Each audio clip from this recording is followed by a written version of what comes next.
What is going on, everybody? Welcome back to another video. Hope you all are having a great day. If you're not already a subscriber, make sure you do subscribe now, as this is the #1 channel on the platform for Yankees content.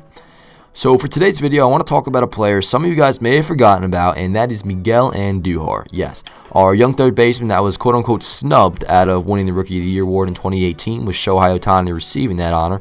Now, we're definitely going to go into detail about both the positives and definitely the negatives that surround Andujar's play.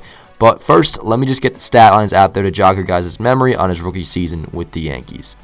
So heading into the 2018 season, the Yankees had just acquired Brandon Drury from the Diamondbacks, and he was set to be the club's third baseman. But he hit the injured list in early April with dizziness and a bunch of other crap in the head that opened up the door for the then 23-year-old Miguel Andujar, who took the job and raked offensively.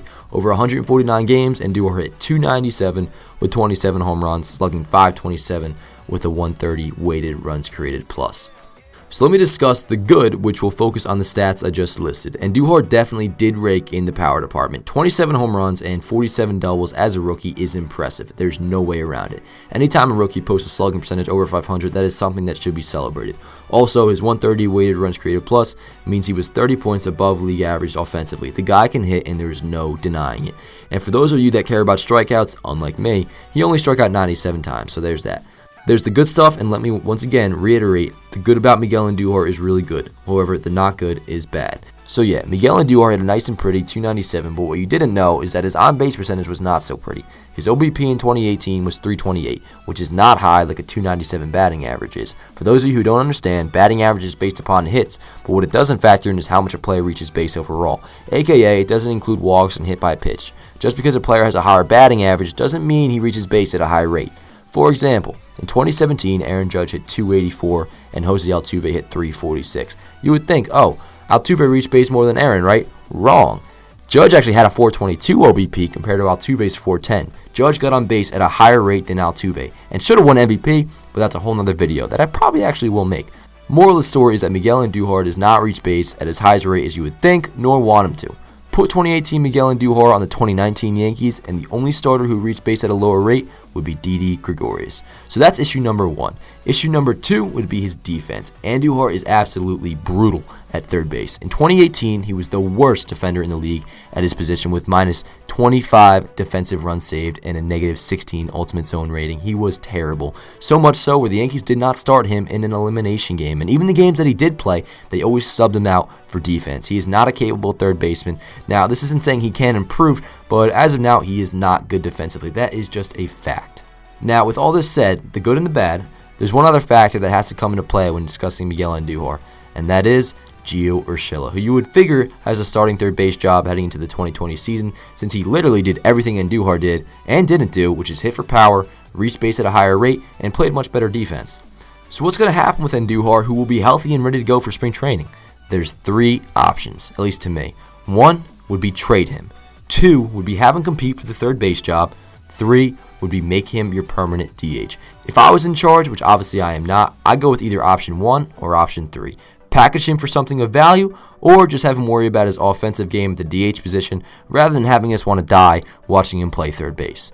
So that's my opinion on the Miguel Andujar situation, and now I want to hear yours. As always, I like to feature 5 comments from my community posts on the topic so I can get your guys' voices involved. We're going to start out with Mary Ciaccio. She writes, I love him, but I really hope Urshela isn't pushed aside to let him back in the rotation. Maybe Andujar can start DHing in the wake of Encarnacion leaving. Yeah, so in terms of Edwin Encarnacion, he definitely is leaving. As for Gio and Miguel Andujar, I mean, that's really the big question. Are they going to DH Miguel Andujar? I would hope so. If they're basically put it like this, if the Yankees are going to keep Miguel Andujar, I say DH him. Definitely don't have him play third base. We know Gio Urshela is a much better defender at third base, and it looks like he can produce just as much offensively. Now, probably Gio Urshela is going to regress a little bit on the offensive side of things next year. But he definitely does deserve the chance to prove himself again. So I would start Gio Urshela next year at third base. I mean, if you want to say Miguel Andujar can compete for it, that's fine. Ultimately, either trade him or DH him if it was up to me. Jeremy Rodriguez writes, defensively, Urshela is a way better. Offensively, you could argue either side. Future-wise, Andujar is our guy. Not going to forget what this man did his rookie year and should have been Rookie of the Year. I would rotate him and Urshela every 2 games. Yeah, now on the topic of Miguel Andujar and Rookie of the Year, I actually disagree. I don't believe Miguel Andujar should have won Rookie of the Year. Like I said, his on base was not that great. His WAR was not as high as Shohei Ohtani's. And Shohei Ohtani did something historic. He was really good on the pitching side of things and with the bat. So, I mean, I would definitely give the Rookie of the Year award to Shohei Ohtani. I don't believe Andujar was the guy. But in terms of Miguel Andujar, of the future. Now, I can't really look at him as like the future of this team at third base, as his defense is just not good whatsoever. Now, maybe he'll improve. Now, say he shows up in spring training and he just looks so much better defensively, that's a different conversation. But I'm not going to have that conversation yet when all we know is that Miguel Andujar was literally subbed out in the playoff games and didn't start an elimination game because of his defense. He was that bad. Now, like I said before, he can improve. Do I see him improving? I don't know. I mean, only time will tell. Like I said, I'd say either trade him or make him your permanent DH. All right, moving on. 3 more. Bengalaxy writes, I think we should keep him for the first half of the season as a potential DH. I think we should trade him, though, if we get an offer we can't resist. Another thing is I'd rather have Urshela playing third because he's a better all-around player while Andujar can only hit. I think he's a good player with good hitting potential, but that's about it. Bengalaxy, I don't know if I could agree with you more, man. I mean, it seems like most of you guys are pretty on board with the whole DH idea. He can't play third base. Urshela definitely can, and they're basically pretty equivalent when it comes to the bat, except Urshela can actually reach base at a much higher rate than Miguel Andujar. All right, moving on. Brian Ajemian writes, he is a defensive liability and does not get on base as much as Urshela does. Brian, that's basically exactly everything that I just said in this video, so I definitely agree with you on that end. Defensive liability, and Andujar definitely is that. Does not get on base as much as Urshela. Couldn't agree more. All right, last one. Ramen Noodles, very nice name. I had that for dinner, actually. Not dinner, it was lunch. But convert him to the outfield, he writes. He's too good offensively and young to let go.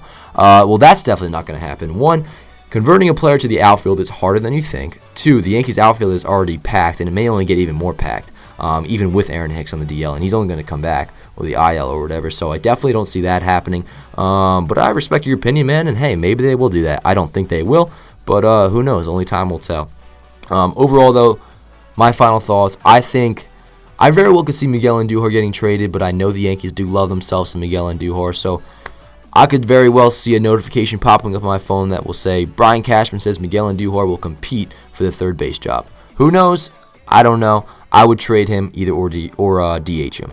Alright, so that's going to do it for this video. Hope you guys enjoyed. Make sure you drop a like and comment what you think down below. As always, be sure to follow me on social media at Dan Allen Rourke on Twitter and on Instagram, Yankees Avenue on Instagram, and a whole bunch more that'll be down in the description below. I'll see you guys next time. Let's go Yankees. Her body's gold like September. She burns through the night like an ember. And all those things we try forgetting, I remember. But we say we all fine, we all fine. Sunny day dreams and we up now. Vodka lemonade, I serve it up, it goes down. 75 degrees in a dope sound. All you need to live fine, to live fine.